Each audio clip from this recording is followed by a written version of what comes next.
সেখানে আমরা second highest, আমরা সিকিমের পরেই সেকেন্ড হাইস্ট আমরা ছিল।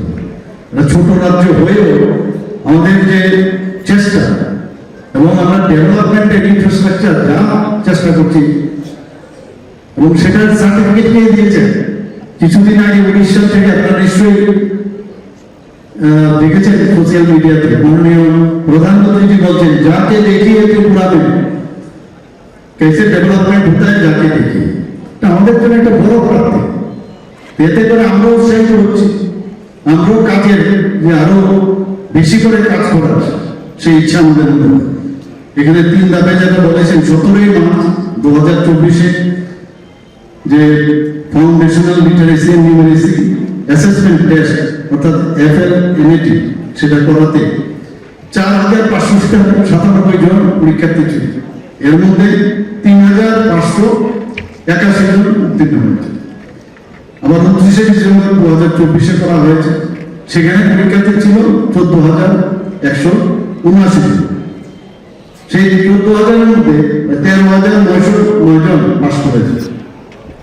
23শে মার্চ 2025-এ আবার করা হয়েছে, সেখানে 5,800 উপরে সেখানে এই পরীক্ষায় অংশগ্রহণ করে এবং তাতে দেখা যায় 5,896 মধ্যে 5,819 জন উত্তীর্ণ হয়। এতে করে যে পার্সেন্টেজ যেটা দাঁড়ায় 98.69%। আমি সেই কারণেই বলছিলাম এখানে রাজেশজি যে বলছিলেন আমাদের পার্সেন্টেজ কিন্তু অনেক উপরে হবে। তো সেই জায়গায় দাঁড়িয়ে আমার মনে হয় আমাদের থেমে থাকলে হবে না, আজকে শিখলাম আর শিক্ষার শেষে এভরিডে লার্ন সামথিং। এখানে যারা বিশেষ করে মায়েদের আমি বলবো যে সামনের দিকে এগিয়ে যাবে, খুব করে যাবে এবং জীবনের আমার মনে হয় একটা দরজা আমাদের সামনে, তার চাবি কিন্তু আপনারা পেয়েছেন। সেই তালা খুলের চাবি আপনারা খুলেছেন, পৃথিবীটাকে দেখতে পাবেন। সেটা যেন আরো আপনারা যাতে যারা এখানে নবস্বাক্ষর নাগরিকরা আছেন তাদের দক্ষতা বাড়ো, ওনাদের আত্মনির্ভরতা বাড়ো এবং আরো স্বপ্ন দেখার যে বিষয় সেটাও যেন আরো বাড়ে। আমরা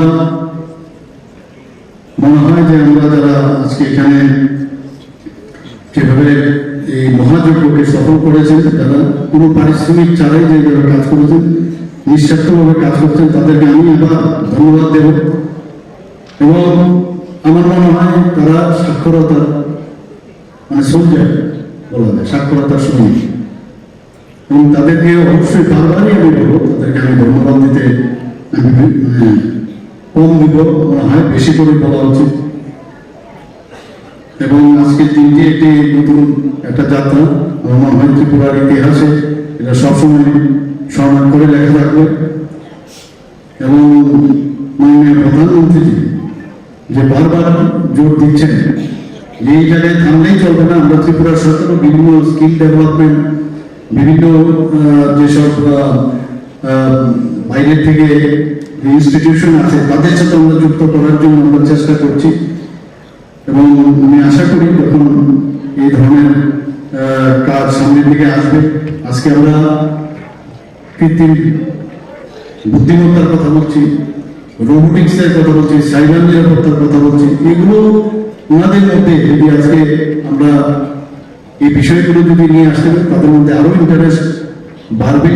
আমরা স্কিল উদয় তো 2025 আমরা চালু করেছি, সেখানে যারা যুব সম্প্রদায় আছে তাদের যাদের বাজারে প্রবেশ করার যে গ্রহণযোগ্যতা এমপ্লয়াবিলিটি সেইগুলোর জন্য আমরা চেষ্টা করছি। মুখ্যমন্ত্রী দক্ষতা উন্নয়নের মধ্যে সেটা আমরা কিছুদিন আগে আমরা উদ্বোধন করেছি।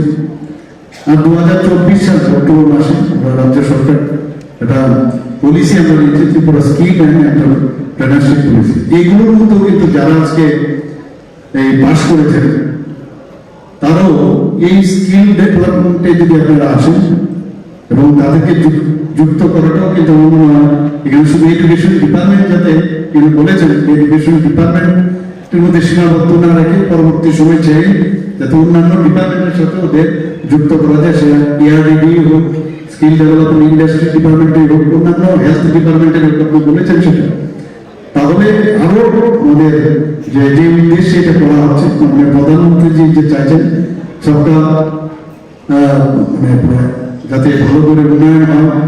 তো আমি আশা করি যে এই প্রোগ্রামটা আমাদের জন্য সাফল্য হবে, আগামী দিনে আরো ভালো হবে এই আশা রেখে আমি আমার বক্তব্য শেষ করছি। নমস্কার, জয় হিন্দ।